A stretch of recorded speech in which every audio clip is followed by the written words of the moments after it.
क्या है आध्यात्म?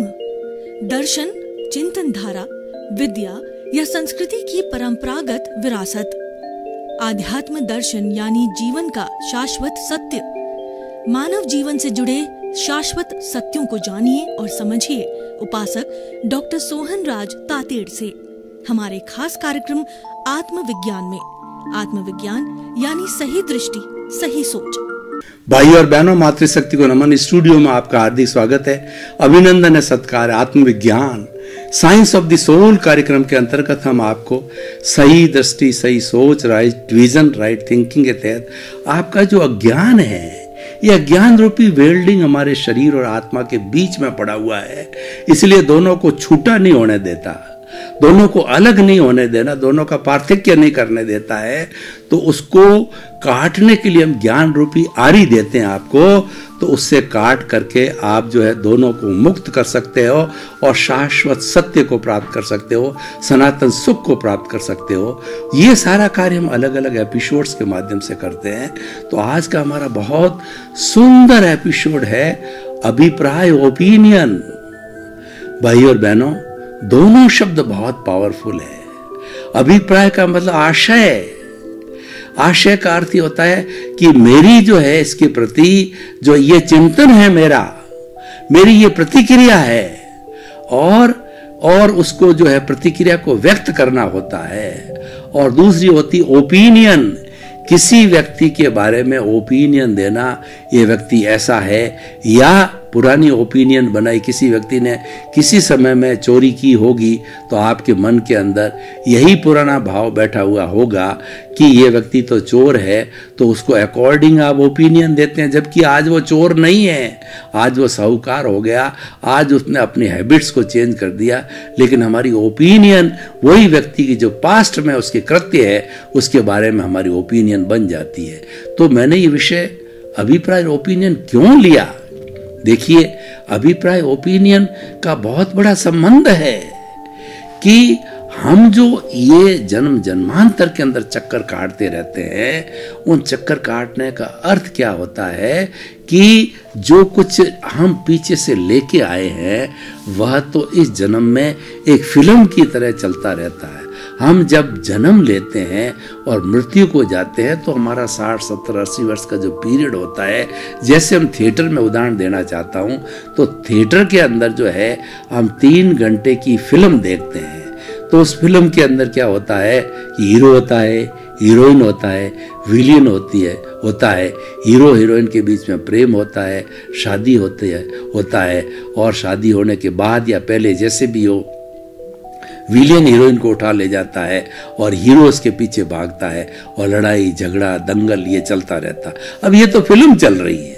अब देखिए, मैं मेरे विषय पर आता हूं कि फिल्म तो चल रही है, लेकिन हम ओपिनियन दे देते हैं कि ये जो है वो हीरो जो है प्रेम ऐसे नहीं करके ऐसे करता तो ठीक रहता, और विलियन इसको क्यों उठा करके लेकर के गया है, और उसको उठा के ले जाने का कारण क्या? वो तो उसकी पत्नी है, उसको उठा के कैसे ले गया? यानी हमारे जो कुछ भी मन में आया हमने उसके प्रति ओपिनियन दे दी और हमने अपना आशय बना दिया, यानी हमने अपनी प्रतिक्रिया जाहिर कर दी।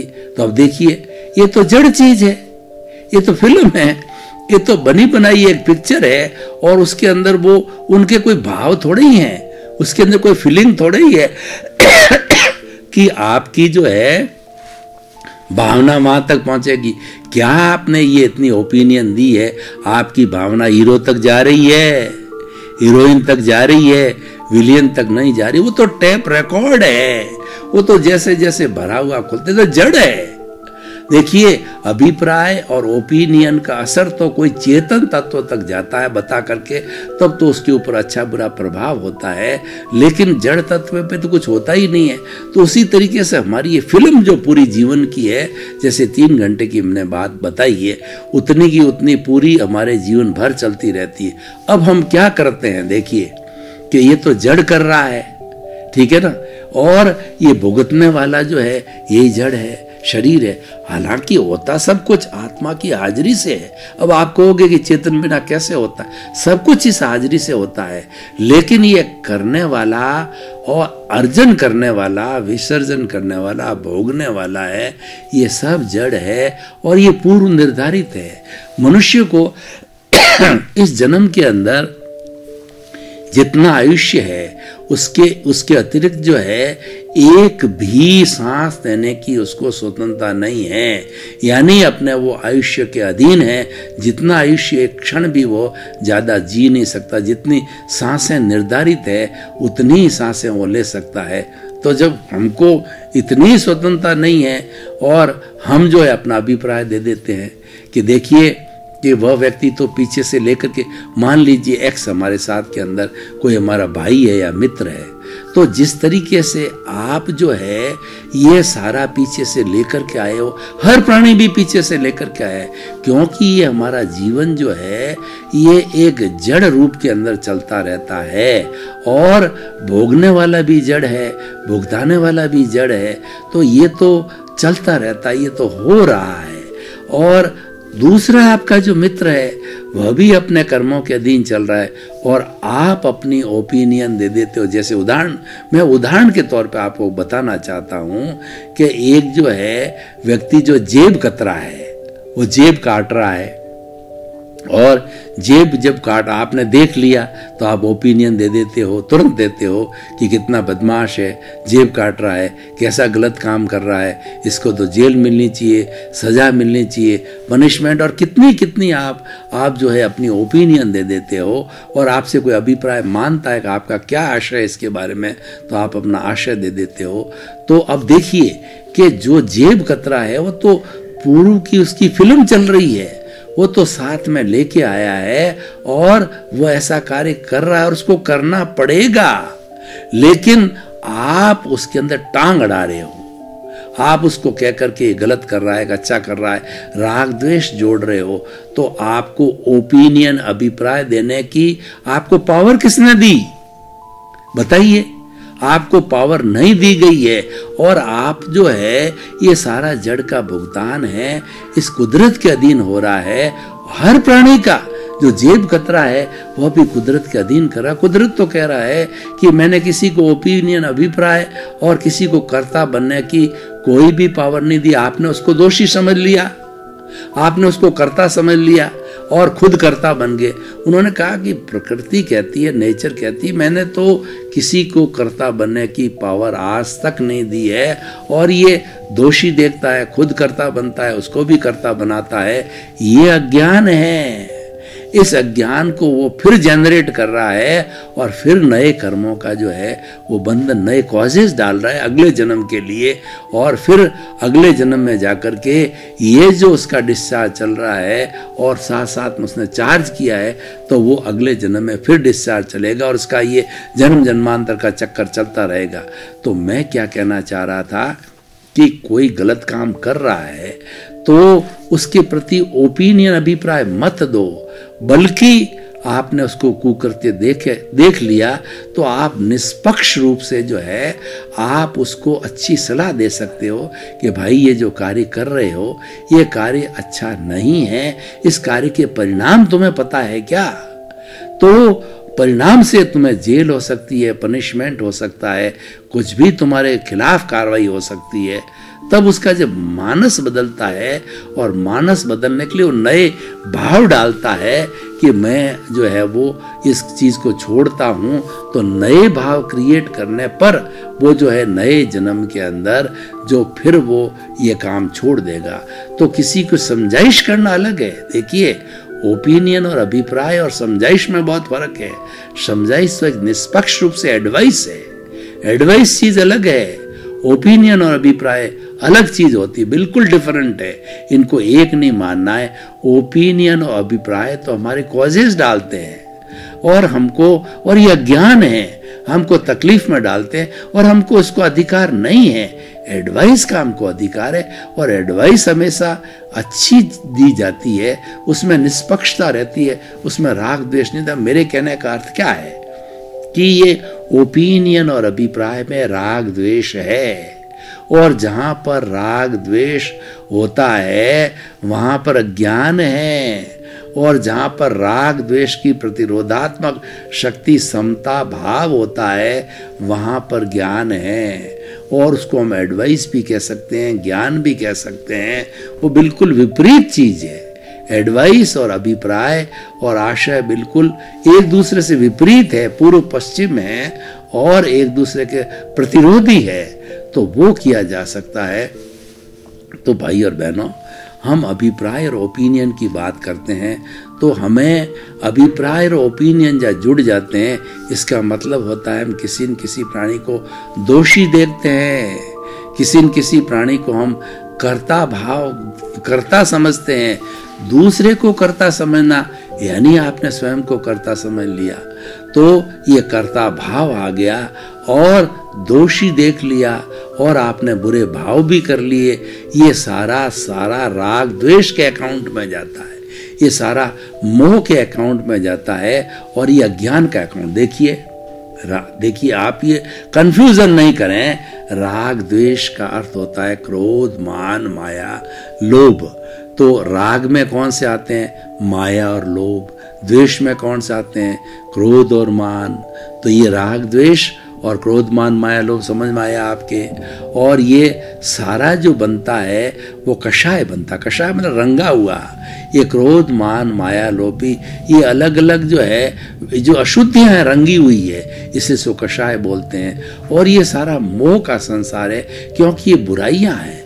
मोह एक बुराइयां हैं और इन सब को हम कहें तो अज्ञान का अकाउंट। यानी जितना भी मोह का वट वृक्ष है, जितने भी बुराइयां हैं, सब वो अज्ञान का रूप होता है।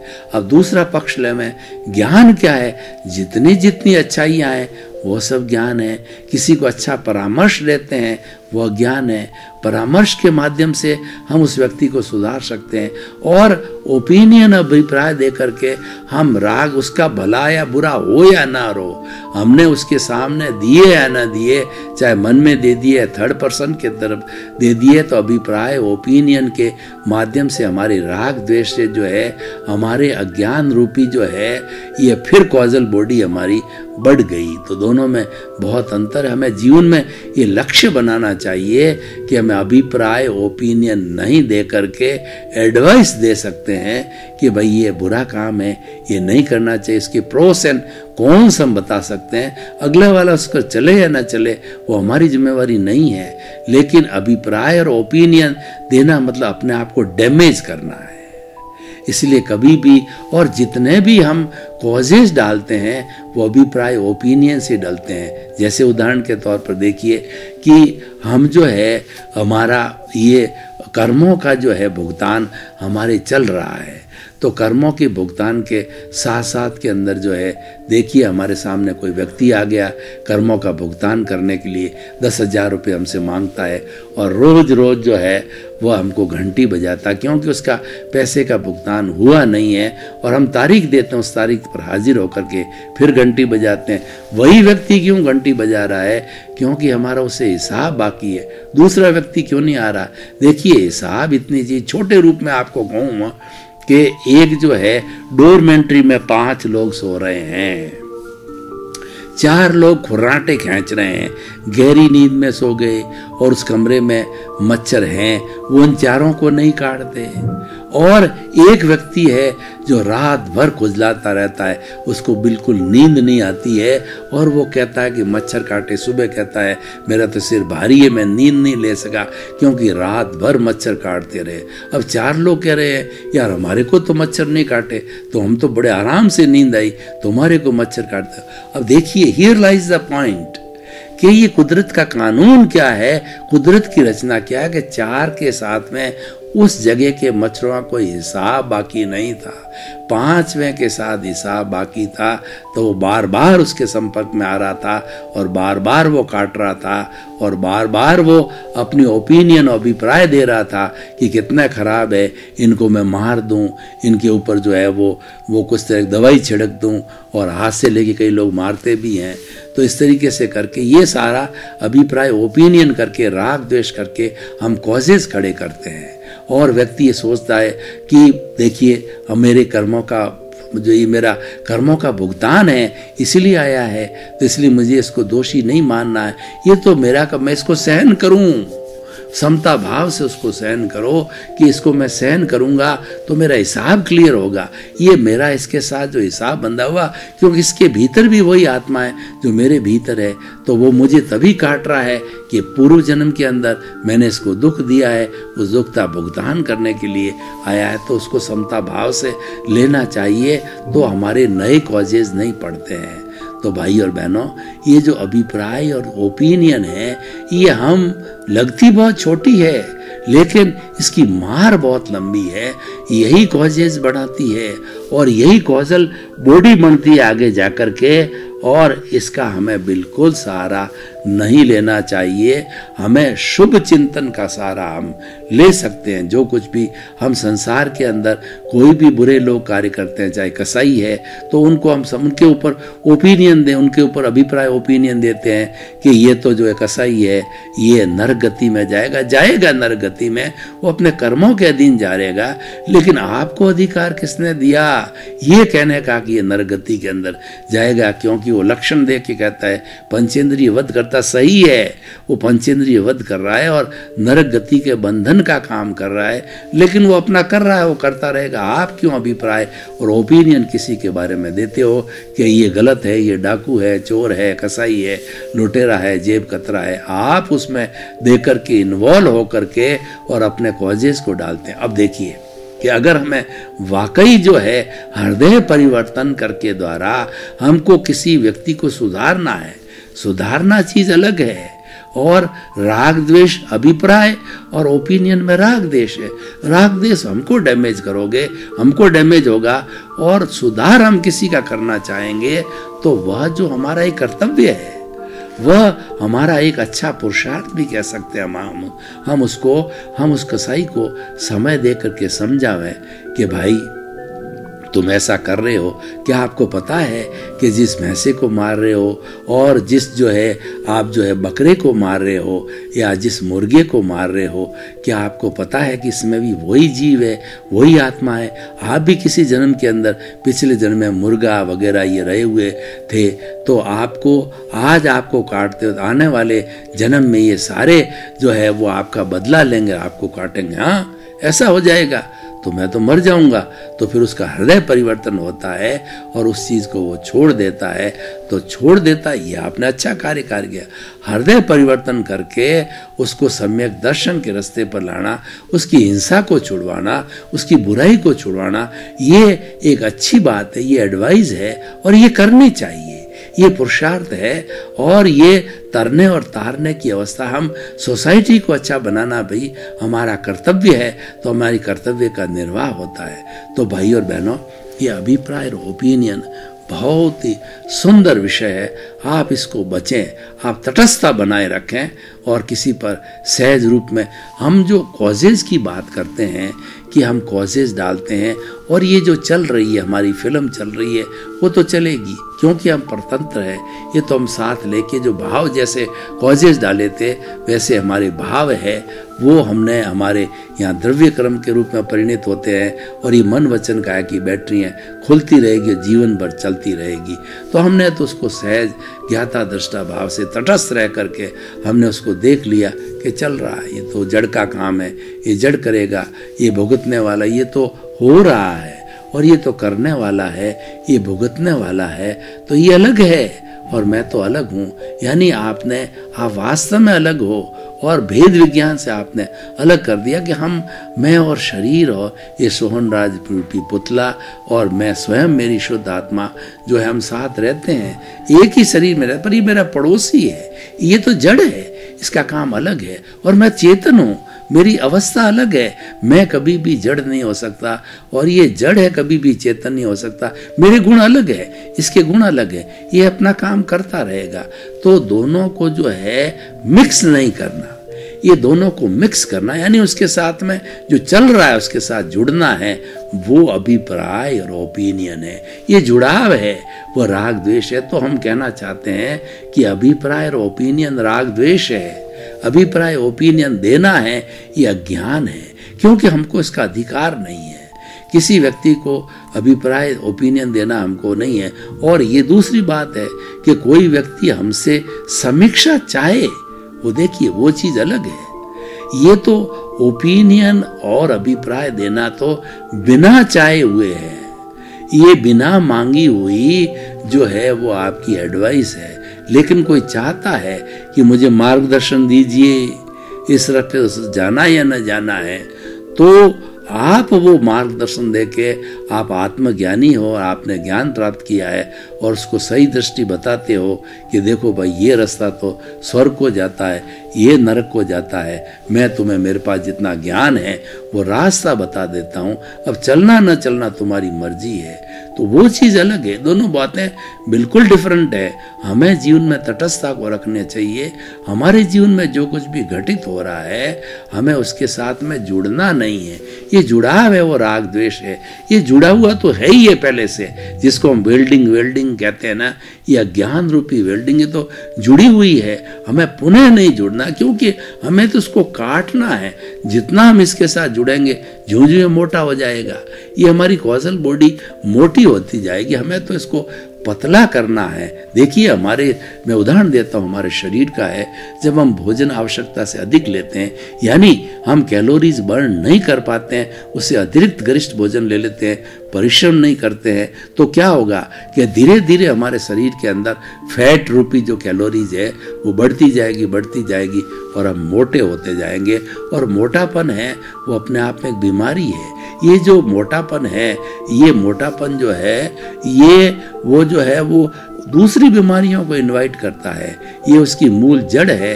तो हमें ऐसा क्यों करना? तो ठीक इसी तरह से हमारी जो कॉजल बॉडी है उसको धीरे धीरे पतला करना है।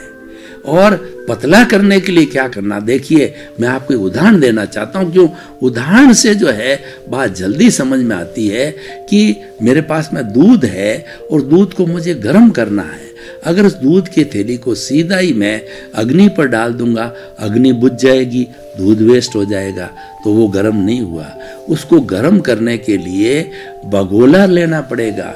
उस भगोले में दूध को डाला और वो भगोला मैंने अग्नि पर रखा, तो क्या होता है कि उसमें अग्नि की प्राप्त करके उसके अंदर जो जो परमाणु हैं दूध के अंदर, वो परमाणुओं के बीच में जगह थी, तो वो जगह समाप्त होते बुलबुलों के रूप में जगह जो एक दूसरे से आपस में जुड़ते हैं, तो उस जगह को पूरा करने से बुलबुले उठते हैं। और जब पूरा टेम्परेचर आ जाता है तो बुलबुले उठना बंद कर देते हैं। यानी पूरा जो है एकात्म हो गया, तन्मयाकार हो गया, पूरा दूध वो गर्म हो गया। तन्मयाकार होने का मतलब गर्म हो गया। तो हमने किसको गर्म किया? हमने भगोले को गर्म किया।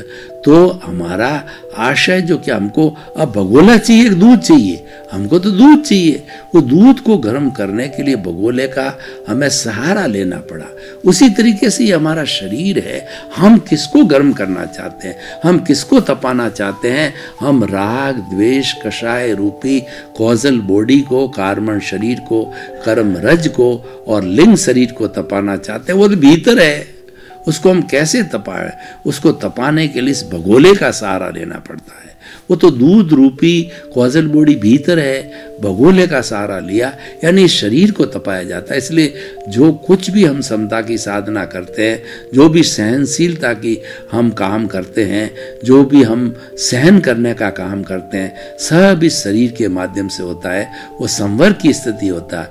जितना प्रत्याख्यान, जितनी सहनशीलता है, वो संवर की स्थिति। जब हम उस संवर की, जैसे कि दूध के अंदर बुलबुले उठते थे, बुलबुले का अर्थ होता है वो जगह खत्म हुई, और उसी तरीके से जैसे बुलबुले उठते हैं, तो यूं जो ही हमने जो संवर का सहारा लिया और हमने तपस्या का सहारा लिया, निर्जरा के 12 भेद बताए गए हैं। तप के 12 भेद वही है, 6 बाह्य है और 6 आंतरिक है। और वो बाह्य भेद कौन कौन से? अनशन, उनोदरी, भिक्षाचरी, रस परित्याग। और भीतर के जो है काय क्लेश, काय क्लेश, प्रतिसलीनता, नहीं, 6 जो बाहर के भेद हैं अनशन, हुनोदरी, भिक्षाचरी, रस परित्याग, काय कलेश और प्रतिसलनीनता। और भीतर के जो भेद हैं वो है प्रायश्चित, विनय, वैयावर, स्वाध्याय, ध्यान और व्युत्सर्ग। भाई और बहनों, आपका बहुत बहुत धन्यवाद। आप आत्मविज्ञान कार्यक्रम बराबर देख रहे हो। कितने कितने सुंदर एपिसोड्स के माध्यम से कितनी कितनी गहरी बातें सरल भाषा में, उदाहरणों के माध्यम से, आपको मुहावरों के माध्यम से, आपको कहावतों के माध्यम से दी जा रही, ताकि ये इसलिए दी जाए सरल बात कि 3 तरह के लोग होते हैं, मध्यम बुद्धि, निम्न बुद्धि और उच्च बुद्धि। तीनों को हृदयंगम हो जाए, क्योंकि हमारा उद्देश्य है सुधरे व्यक्ति समाज व्यक्ति से राष्ट्र स्वयं सुधरेगा। तो आपके प्रति मंगल भावना। आत्मविज्ञान में आत्मविज्ञान यानी सही दृष्टि, सही सोच।